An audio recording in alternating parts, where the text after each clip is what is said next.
Organizational psychology and HR are not the same thing. They are not even that similar. And understanding the differences matters, especially if you're a founder or leader who is trying to figure out why your business isn't functioning the way it should. So organizational psychology is the scientific study of human behavior in the workplace. It's not the people management, it's not compliance, and it's not culture and food bowls. It is the actual science of how people think, feel, and behave at work, and how those patterns affect performance, well-being, and the health of an organization as a whole. It also draws on psychology, behavioral science, and decades of research to answer the questions that most businesses never think to ask properly. Some of those questions are: why do high performers leave environments that look good on paper? Why do some teams consistently outperform others with almost identical resources? Why does a change in leadership completely transform how an organization feels to work in, and sometimes within weeks? These aren't easy questions, they are structural ones, and they have answers if you're using the right framework to look for them. Organizational psychology provides that framework. It's evidence-based, it's analytical, and it's concerned with outcomes, not just with keeping people happy, but understanding why certain conditions produce certain results and what you can change to produce different ones. So why is there confusion?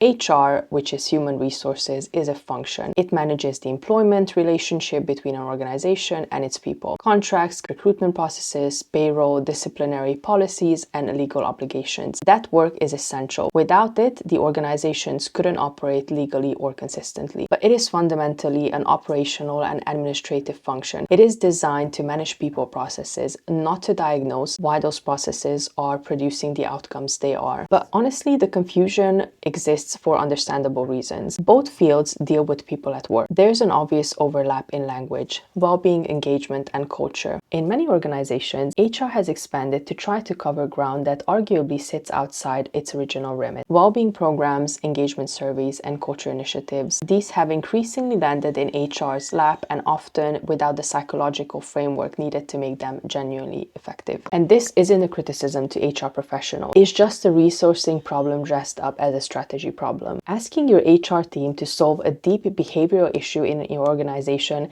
is a bit like asking your accountant to redesign your business model. Related, somewhat, but the right tool for the job? Definitely not. So what does this look like in practice? Let me make this practical, because the distinction only matters if it changes something. An HR team running an engagement survey will give you the data. Numbers, percentages, a score that tells you that engagement is at 64% and has dropped 6 points since last year. But an organizational psychologist asks a different set of questions about the same data. What is driving that drop? Is it concentrated in a particular team, tenure group, or level of seniority? What does the research tell us about what typically causes this pattern? What is the organization communicating to its people, not through its policies, but through its decisions, its structures, and its leadership behavior? And what needs to change at a systematic level to shift the trajectory? The survey is a tool. The framework for interpreting it and acting on it meaningfully is what organizational psychology provides. This is why the two things are complementary and not interchangeable. A well-resourced organization uses both. HR manages the people function. An organizational psychologist, whether internal or external, provides the diagnostic and strategic layer that tells you what the data actually means and what to do about it. And most businesses with under 150 employees don't have that second layer at all. They have HR, if they are lucky, and they're trying to make it do two very different jobs at once. So why this matters to you if you're a founder? I'm building Organized Minds specifically to work with founders and senior leaders in growing businesses, the ones who are starting to feel that something in the organization isn't working but can't quite name it what it is. And this isn't because they lack good intentions, it's not because they haven't tried, but because the tools that they've been using were built for a different purpose. Understanding what organizational psychology actually is and what questions it's designed to answer is the first step in knowing whether it's the right lens for your business. In the next episode, I'm going to get specific about one of the most common and expensive problems that falls directly into this space. Why your HR team, even a very good one, structurally cannot fix your retention problem, and what that costs you when it goes unaddressed. Organizational psychology is not HR. It is not therapy. It is not a culture initiative or a team away day. It is the science of how organizations actually work, apply to the real commercial problems that businesses face every day. That's what this channel is built around, and that's what Organized Minds exists to do. If you found this useful, please subscribe, and I'll see you in episode 3.